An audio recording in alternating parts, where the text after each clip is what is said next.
Hi Gemini, welcome to Eight of Cups Tarot and welcome to your cards for January of 2021. Guys, I'm not going to be on video today. I apologize. Over Christmas and New Year's, my entire family came down with COVID. So it's been a long couple of weeks. We're just starting to feel better and not quite ready to be on camera yet.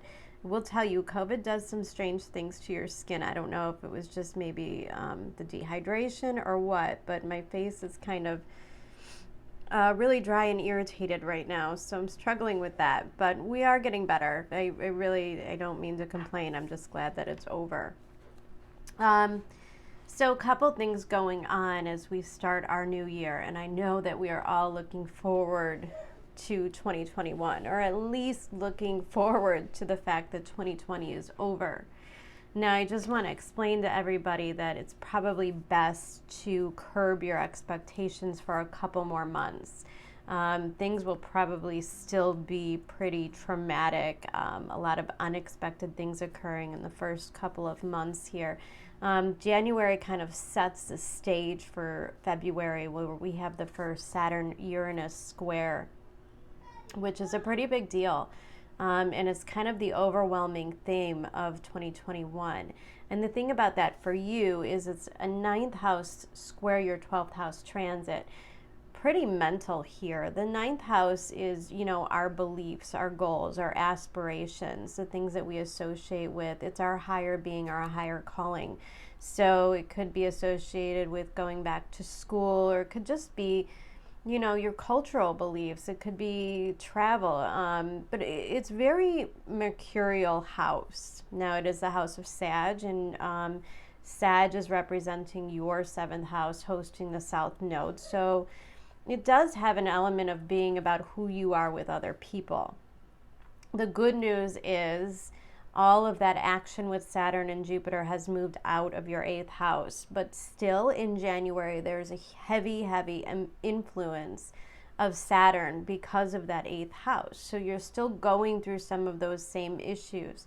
However, now is a time for you to really put yourself in a position to take power. The only thing still standing in Capricorn now is Pluto. And you've been through the worst of it. This 8th house transit, which is often about other people's expectations. It's about intimacy. It's about trust. It's about belongings, other people's resources, and how we invest in other people in our lives. So it's been quite a road for Gemini. Now this month we have Pluto there, but we also have the Sun and Venus to soften it. And a really beautiful new moon coming up in your 8th house mid-month. So these are some pretty big, substantial stuff going on. Now, what I think has been kind of the hidden undertone for my Geminis is that Neptune in your 10th house. Neptune seems to be really amped up this year. Now, believe me, you've been hosting Neptune in your 10th house for at least 7 or 8 years now. So it's not like something new that came along, but it's at a pivotal point and it's squaring the nodes. So it is a little bit more powerful this year than it will be. The thing is, it causes a lot of confusion. In your 10th house is kind of the, what do you want to be in this world? Who do you want to be? How do you want to express yourself? How do you want to be remembered? This is a big, important transit, and it also has a lot to do with other people. Listen, the bottom of your chart, house 1st through 7th, there's not a whole lot going on.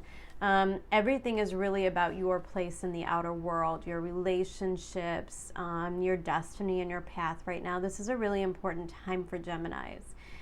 But we're still in the time of release. Now, yes, we're moving towards the eclipse season being over, meaning there aren't any more eclipses coming, but we're still getting the residual emotional stuff from the eclipses, and we still have some pretty powerful illuminations this month. So we're coming off of a full moon in your 2nd house at the end of December. Like I said, we have that new moon in your 8th house, and then a full moon at the end of the month in your 3rd house. So it's a lot about communication and how you express yourself, like I said. We have Mars joining Uranus, conjuncting Uranus in your 12th house, which can promise to be pretty explosive. And it feels as though you're being called to really express yourself, Gemini, to really start to take your place in the world with who you are and what you believe in. This transit is going to kind of force you to liberate yourself, maybe liberate yourself from beliefs that weren't yours. Maybe you've been married for a long time, and when you're in a relationship with somebody, you tend to share the same beliefs, and then we go through these growth periods and these ascensions. And then what it does to our relationships is we start to look at things and we start to realize they don't fit anymore.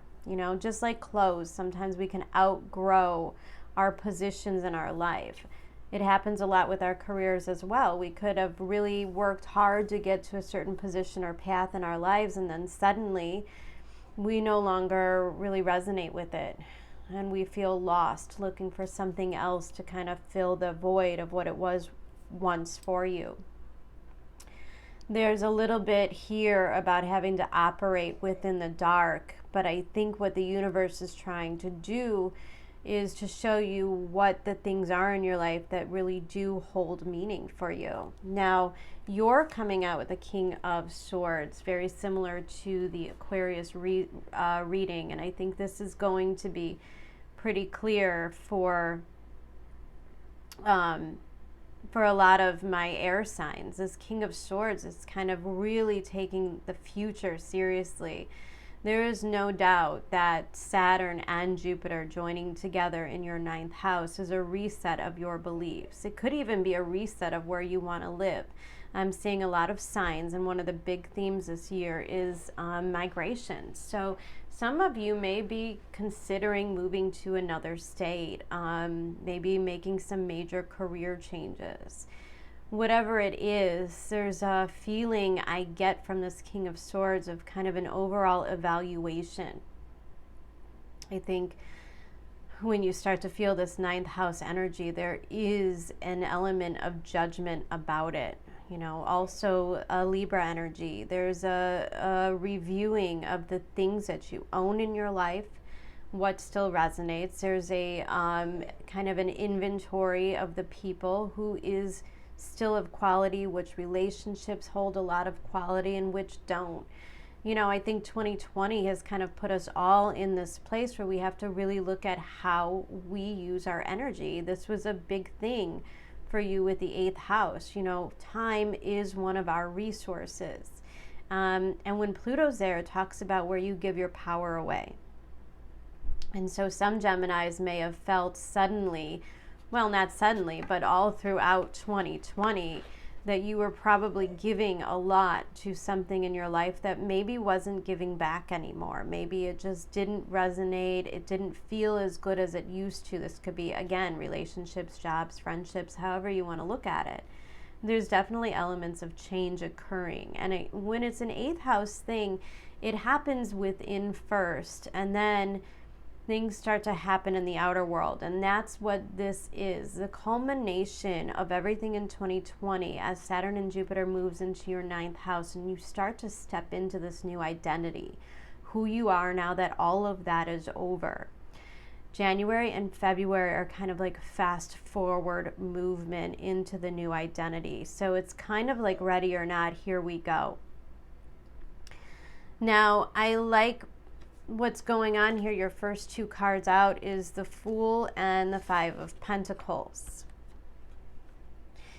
The thing is, Gemini, if there are areas of your life that you are hoping to not deal with, maybe confrontations, maybe some Geminis are starting to make changes, selling houses, leaving jobs, leaving partners. The Fool energy can be really impulsive, maybe not considering the consequences. This was also similar to the layout in the Aquarius reading, and maybe you're dealing with Aquarius in some way.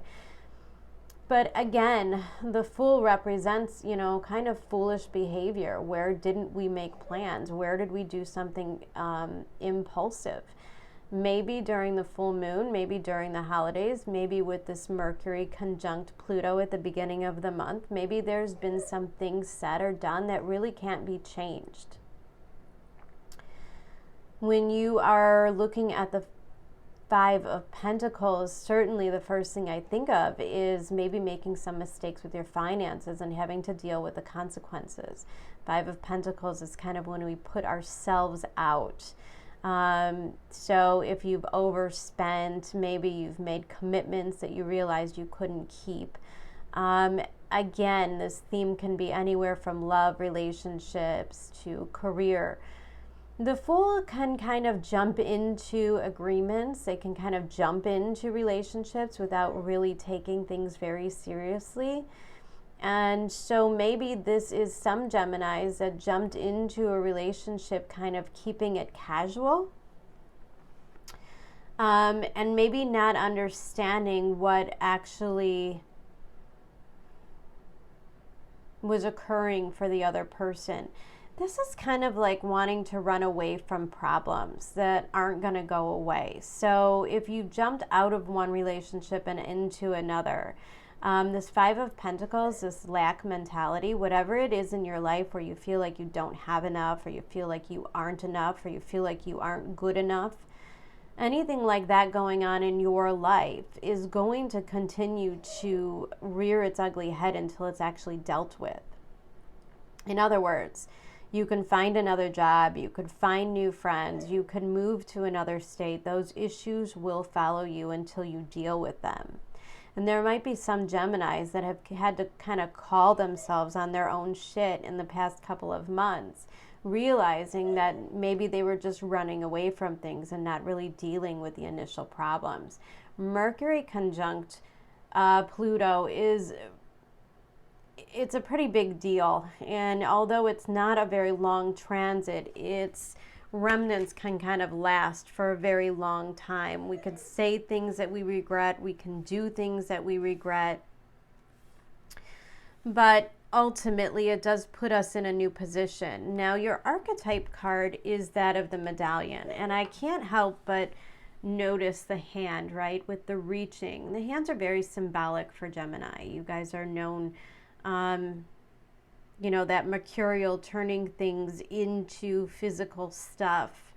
There's a curiosity behind there. But when I look at the medallion, it has a lot to do with the things that you own or the commitments that you're in, much like I expressed. Because this shows up right on top of this Five of Pentacles, which is right next to this Five of Wands, maybe there are some things that you wish to be kind of untied from. I'm going to read this to you because I'm new with these archetype cards and I wouldn't want to leave anything out. The medallion, the amulet, the talisman, and the heirloom. The passing on of a sacred object is an ancient ritual within families, between lovers, and in tribes across the globe. We gift jewels, treasures, keepsakes, and mementos of all kinds, some of great material value, others that hold emotional resonance, and still others with both. Yet when these gifts are bestowed upon us, it is important to recognize that they may bind us to an unspoken agreement or promise. When the medallion card appears, be aware of how the objects you hold dear may be embedded with unconscious energy or expectations. Materials hold consciousness, and it's time to reconcile the vibration of the objects around you. What do you covet and collect, and why? Is there an object you have held onto for years that you are ready to release? Perhaps it is time to reach for the medallion that aligns with your deepest values. So for some of you, for sure, there might honestly be like an object that you're attempting to let go of.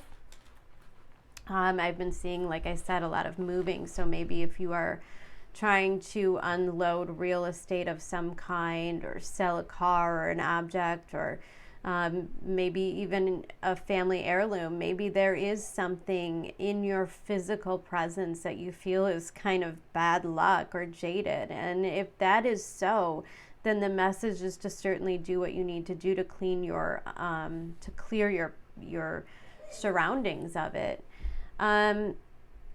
I think this is a lot about this Mars and Uranus in your 12th house. And I think subconsciously there's a lot of things that Gemini wants to be cleared of. Heavy burdens, emotional ties, maybe feeling disappointed, maybe feeling like if you are yourself, you'll disappoint other people. There's definitely a need for rebellion and revolution when we have these kind of things going on in the 12th house of our subconscious and our undoing. The thing is, Gemini, if you continue to try to keep yourself in a box that fit you in the past, if you're trying to stay in relationships, if you're trying to stay at jobs, if you're trying to keep things the same, it's not going to be easy for you. 2021 is all about that change and that liberation. It's all about gaining the courage to do the new things, to change, and a lot of that has to do with our value systems. So although we all want different things, we've all sat through 2020 saying, yeah, but it shouldn't be about money. It shouldn't be about the economy. It should be about the people that we love. And we could talk a really good game, but I think 2021 is going to force us to kind of put our money where our mouth is. And if it isn't about the materialism, if that's something that's really deep inside of you, then some Geminis might really be going through, like I said, there's an inventory process here. Maybe there's just a lot of things that you want to clear out of your house, getting rid of the clutter, getting rid of the things that you no longer need. This could be really cathartic, especially to start a new year off. If you are somebody that hoards or collects things, now might be a time where you, for whatever reason, maybe you're divorcing, leaving, moving out of a home, and it's time to really go through the things that you tend to keep in the boxes and take with you from place to place. It could very well be that some of my Geminis are getting ready to make some major life changes, and therefore we can't simply bring all of those earthly objects with us, So it might be a great time to schedule a garage sale or clear those things out in some way. And I think what happens as you start to clear that out, it's kind of like getting rid of the sludge. It will also free you to think clear. King of Swords is a king of clarity. He definitely tells people how they feel. There's no issues with communication here. They're very determined. They have a list of goals that they've set for themselves. So, and it's all about forward advancement and initiation. So I think this is Gemini kind of taking care of business. But again, realizing that you've got to put the emotional work in it as well. You've got to clean yourself both physically and emotionally from all of the stuff. And if you're ending negative relationships, it's probably best to, even if you need to consult a therapist or really allow yourself to talk about these things and process through them. The Fool is not a good indication that you could just ignore them. Like I said, you want to break the cycle. You don't want to keep repeating it. So definitely take the extra step. Saturn and Jupiter will never allow you to take shortcuts. That's just not, it's not healthy to continue on. And we're starting new things now. So those old things have to go. Now, the next two cards, like I said, is the Five of Wands and the Temperance. So it indicates that January might be a little bit frustrating, okay? There's definitely the feeling of things being uncomfortable. You might feel like people are really provoking you, or you might feel like things aren't quite working out the way that you thought they would. Considering the Fool energy, maybe you thought that something was going to be a very simple process and it turns out to be somewhat complicated.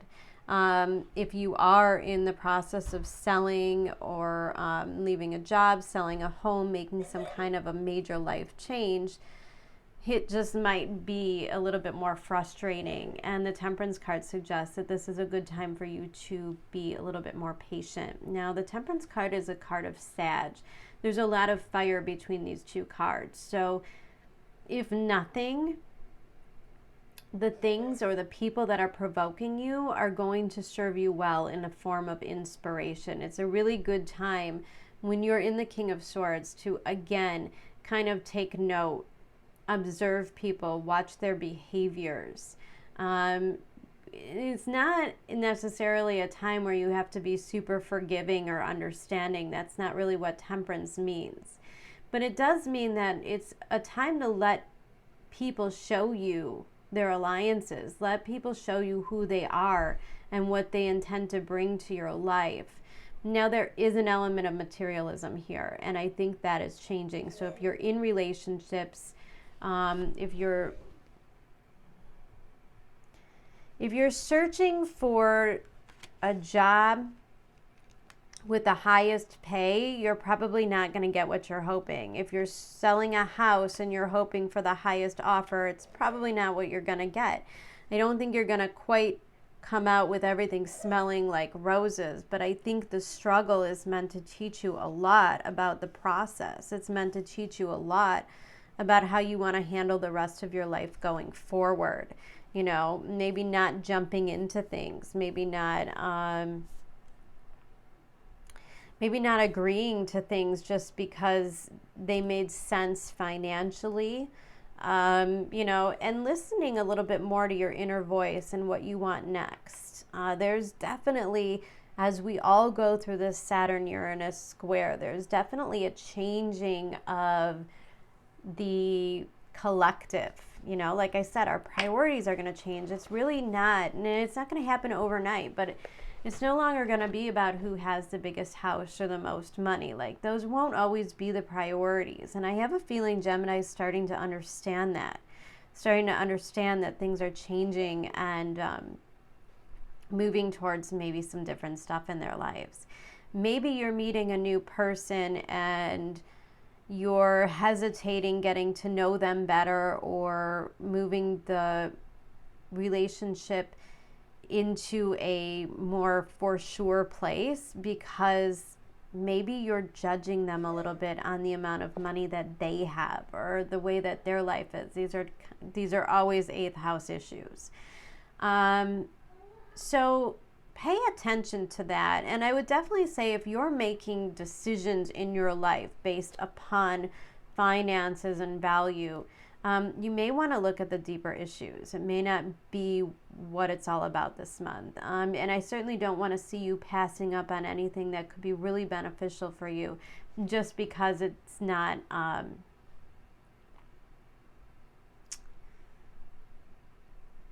fulfilling your hopes and dreams in some way. Definitely pay attention to your expectations.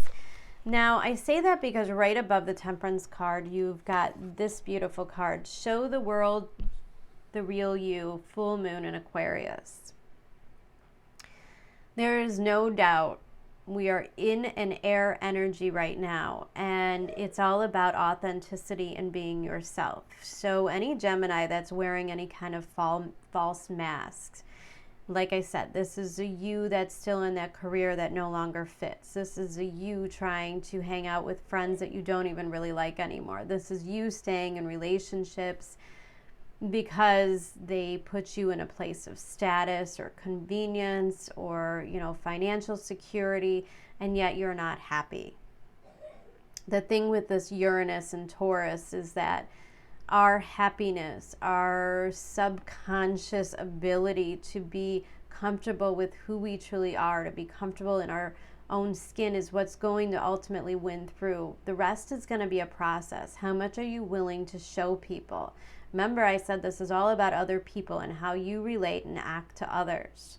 Now is a really good time to understand that other people are super important in your life and how important it is to choose the people that support you emotionally, that support you spiritually. It also goes for choosing careers and jobs and friendships and associations. When you have this kind of a major revolution in your 9th house, like I said, you might really start to see the world differently. Some Geminis might want to pack up everything and move on the road. No longer live a life where you're glued to your work desk, or, maybe this is a need to be free from working that, 8 a.m. till 7 p.m. job and not having a lot of time for your family, all because you want to have a big house, and then you start to realize that that's really not the stuff that matters anymore. So there could definitely be a major psychological upheaval here, leading to an upheaval in your life in some way. But believe me when I tell you, temperance means it's fated. This is definitely meant to happen to you. You're meant to make these changes. And ultimately, it's for your freedom. Now, the card that irks me, the card that I think might be your issue for January, is the Five of Cups. Now, there's a Five of Wands, Five of Pentacles, and a Five of Cups. There is no doubt you are going through immense amounts of change, Gemini. Major amounts of change, of transformation in your life will occur this year. The problem is, and where you could really lose out, is by focusing on the things that you're losing. Focusing on the things that you don't have. Allow these changes to occur in your life without making you feel like you're not going to survive. Okay, we are all going to survive these changes. We're all going to thrive in our new environments. The fear is not knowing what the new is. And the Five of Cups is always about fear, because fear is the root of resentment. The Five of Cups is when you get really disappointed because maybe the people or the things in your life don't seem to be cooperating, okay? Five of Wands is indicative of people not really cooperating this month. At the very least, people are probably combative and confrontational. At the very least, you might feel like you need to compete for other people's time or attention. Five of Cups can definitely put an emotional realm on some losses. So there might be parts of you that is starting to reconcile with the actual loss of things. If you have lost a job, or if you've lost a steady income, Five of Cups can kind of keep you stuck for a really long time. Five of Cups signifies a loss of hope in some ways. You don't want to spend a lot of time here. It's really important that any time that you lose something, a relationship, end a job, end a friendship, anytime that occurs, Gemini, it's really good to frame it in okay, now what? What comes next? What do I have to look forward to? Remember, you're making space for the new. And if you approach the new in a negative mindset, that's exactly what you're going to attract, which is going to repeat your cycles. Okay.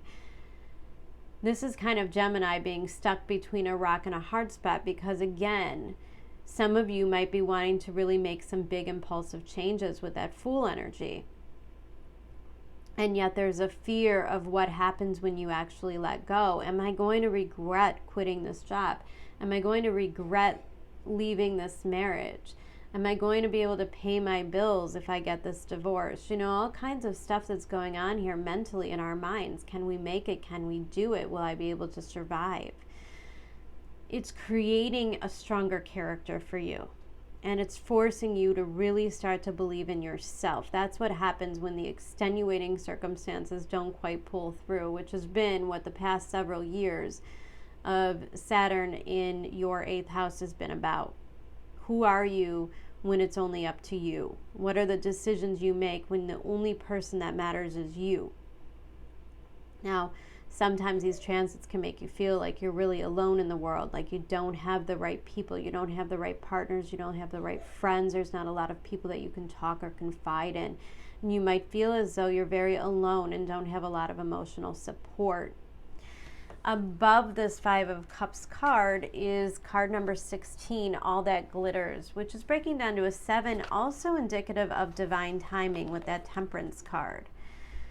It's really not a good time to get stuck in the things that you don't have anymore, looking at the changes that you've made and you know,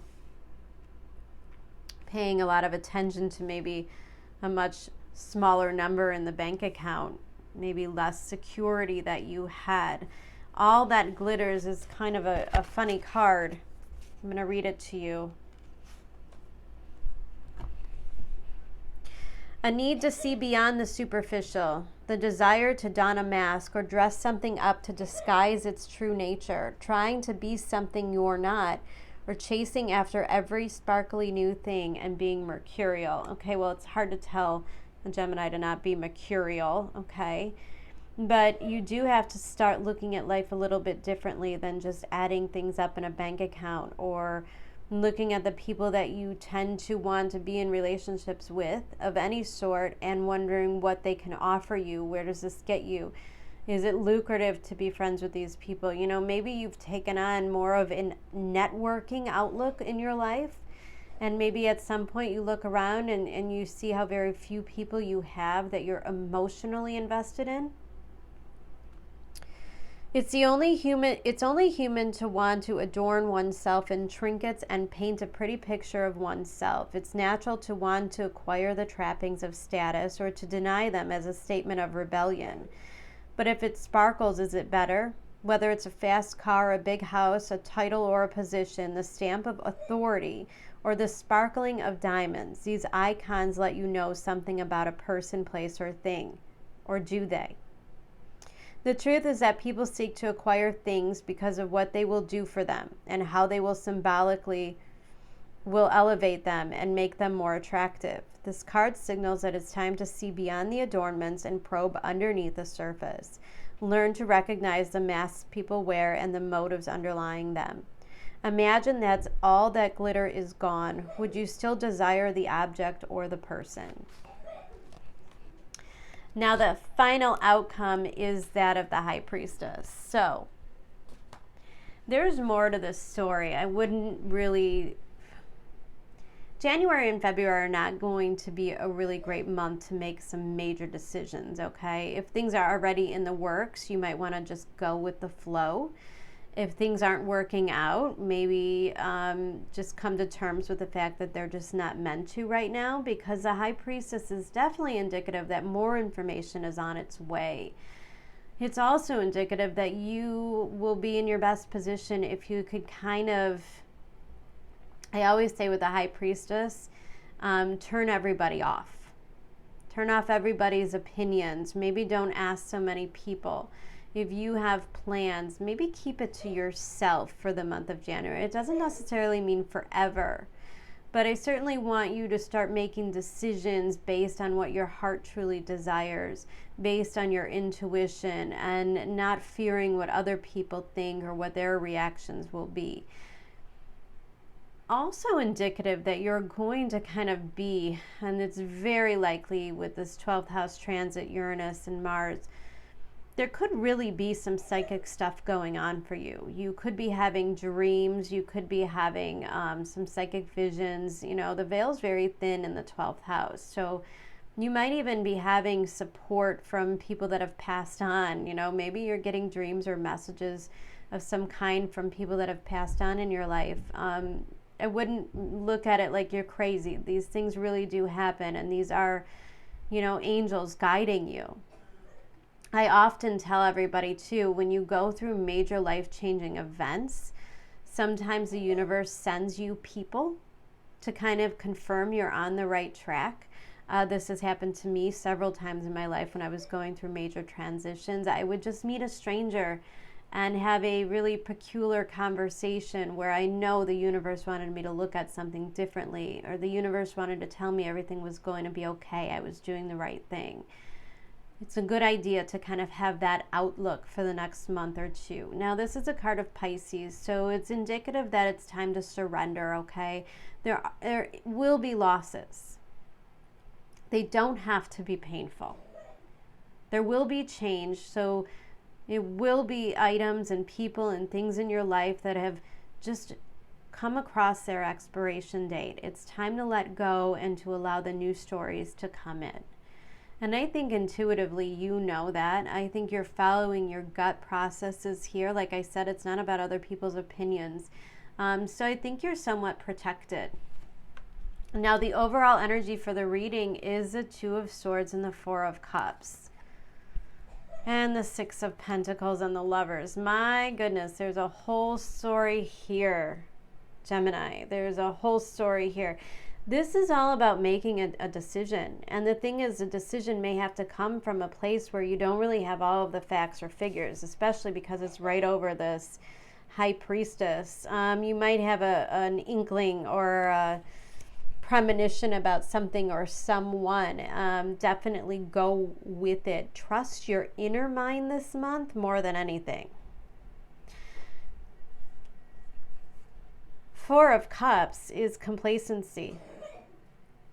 And this is you not really being able to stay complacent in a place of not being, happy.